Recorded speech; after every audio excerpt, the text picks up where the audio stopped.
Allahu Allahu Allahu Allah Allahu Allahu Allah. Pemahaman tentang bahasa Arab ini bukan pemahaman yang mudah. Contoh, hadis Nabi SAW, ala inna kulla muhdatsatin bid'ah wa kulla bid'atin dhalalah wa kulla dhalalatin finnar. Ingat, sungguh setiap perkara yang baru adalah bid'ah, dan setiap bid'ah adalah sesat, dan setiap yang sesat tempatnya di neraka.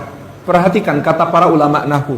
Tidak setiap kul maknanya semua, karena kul bisa bermakna sebagian. Contoh, dan kami jadikan kulla syai'in minal ma'. Kami jadikan segala sesuatu dari air. Semua atau sebagian besar maksudnya. Malaikat dari apa? Cahaya. Jin dari apa? Api. Air bukan? Bukan. Berarti tidak semua makhluk dijadikan oleh Allah dari air. Makna kul di situ berarti adalah sebagian besar.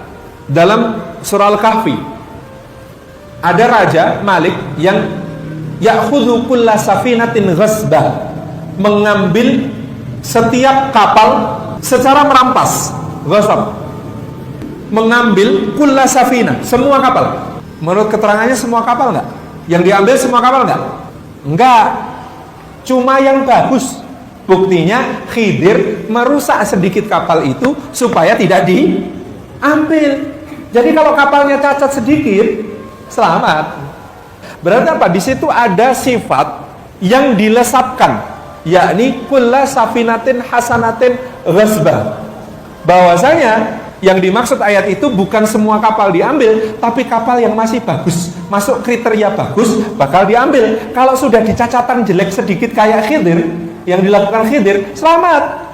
Pada kalimatnya kulla safina, semua kapal. Semua kapal, enggak semua kapal. Kapal yang bagus. Jadi ada sifat yang dilesapkan. Karena itulah Al-Imam Izzuddin bin Abdissalam mengkiaskannya dengan ini. Maka kulla bid'atin dhalalah, beliau kiaskan dengan tadi ada sifat yang dilesapkan, yaitu kulla bid'atin sayyi'atin dhalalatun.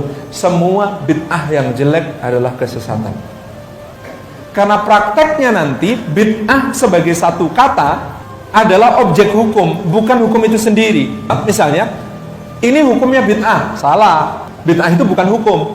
Bid'ah itu objek hukum. Setiap sesuatu disebut bid'ah harus dihukumi. Apakah hukumnya wajib, mandub atau sunnah, mahbub, atau mubah, atau makruh, atau haram. Jadi tidak mudah menyebut sesuatu sebagai bid'ah. Kenapa? Karena hukumnya bisa wajib. Loh, apa ada bid'ah yang wajib? Ini mohon maaf kalau penjelasan saya agak bikin kaget. Ada. Bid'ah yang wajib ada enggak? Ada. Kata Izzuddin bin Abdissalam, apa itu? Bid'ahnya Sayyidina Abu Bakar atas usul Sayyidina Umar mengumpulkan para qurra untuk menuliskan mushaf dalam satu kitab. Atas usul Sayyidina Umar bin Khattab. Mungkin nanti ada yang bilang, oh itu bukan bid'ah, gini. Nanti dulu, Abu Bakar dan Umar menyebutnya bid'ah. Kita ini ikut ulama rasyidin saja. Mereka sebut bid'ah, kita sebut bid'ah. Tapi yang wajib. Kalimatnya Abu Bakar begini, ya Umar, hadhihi bid'ah ma amarana biha Rasulullah SAW. Ya Umar, ini akan jadi bid'ah. Rasulullah tidak pernah memerintahkan kita yang seperti ini. Kata Umar bin Khattab, tapi kalau para qurra di medan perang gugur semua, dari mana kita akan tahu mana yang Quran, mana yang bukan dari ucapan orang Arab? Ini bid'ah yang wajib.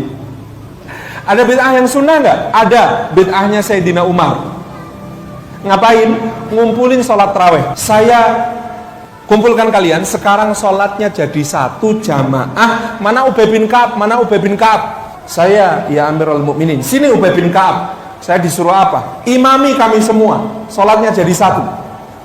Kata Ubay bin Ka'ab, hadhihi bid'ah ya Amirul Mukminin, ma amarana biha Rasulullah SAW. Ini bid'ah wahai Amirul Mukminin. Rasulullah enggak memerintahkan kita begini.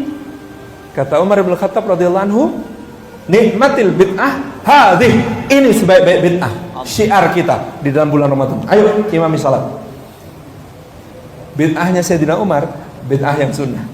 Sahabat menyebutnya bid'ah, kita sebut juga bid'ah. Itu kan? Clear ya?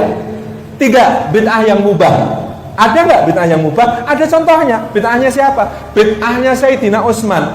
ketika beliau di Mina tidak mengqashar salat. Harusnya di Mina mengqashar salat. Rasulullah mengqashar, Abu Bakar mengqashar, Umar mengqashar. Sayyidina Utsman tidak mengqashar. Kaget para sahabat. Loh, kata Ibnu Mas'ud, saya ikut Rasulullah qashar. Saya ikut Abu Bakar qashar. Saya ikut Umar qashar. Musibah ini Utsman tidak qashar ini. Musibah ini. Nah, kok tetap ikut jadi makmum? Ya wajib taat sama ulil amri.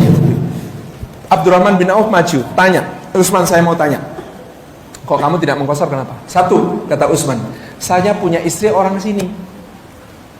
Saya punya istri orang Makkah, maka saya tidak mengqashar.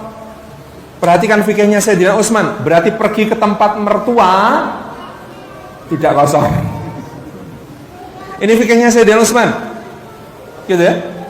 Loh, kata Abdurrahman bin Auf, tapi status istrimu kamu bawa ke Madinah, mukimnya di Madinah, kamu di sini seharusnya tetap punya hujah untuk mengqashar. Kata Utsman, yang kedua, di sini saya punya kebun, mata pencaharian saya di sini. Jadi fikih kedua di sini Utsman, tempat pekerjaan tidak mengqashar. Misalnya antum ada yang kerjanya di Jakarta, berangkat flight pertama, pulang flight terakhir. Kantornya di Jakarta. Tidak qashar. Kalau ikut Sayyidina Utsman, kenapa? Tempat kerja tidak diqashar. Ya tapi kamu kan kesininya, kata Abdurrahman bin Auf, itu cuma kalau musim panen. Itu nggak bisa disebut kamu pekerjaannya di sini. Oke, kata Utsman, hujah saya yang ketiga, karena ada orang-orang Yaman yang baru masuk Islam. Iya kan? Ada orang-orang Yaman yang baru masuk Islam. Kalau mereka baru masuk Islam, kalau saya sholatnya cuma 2 rakaat, nanti jangan-jangan mereka pulang kiranya sholatnya cuma 2 rakaat. Saya bermaksud mengajari mereka, kata Abdurrahman bin Auf. Wah, kamu punya alasan terus. Kata Utsman, ini ijtihad saya. Kan begitu cuman. Indah ya.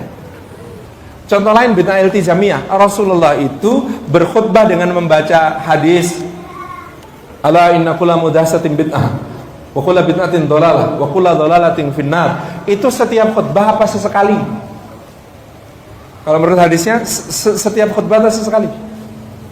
Sesekali. Jadi kalau kita khutbah, ceramah, pengajian, taklim, tabligh akbar, kok selalu baca itu di awal, itu namanya bid'ah juga. Namanya bid'ah iltizamiyah.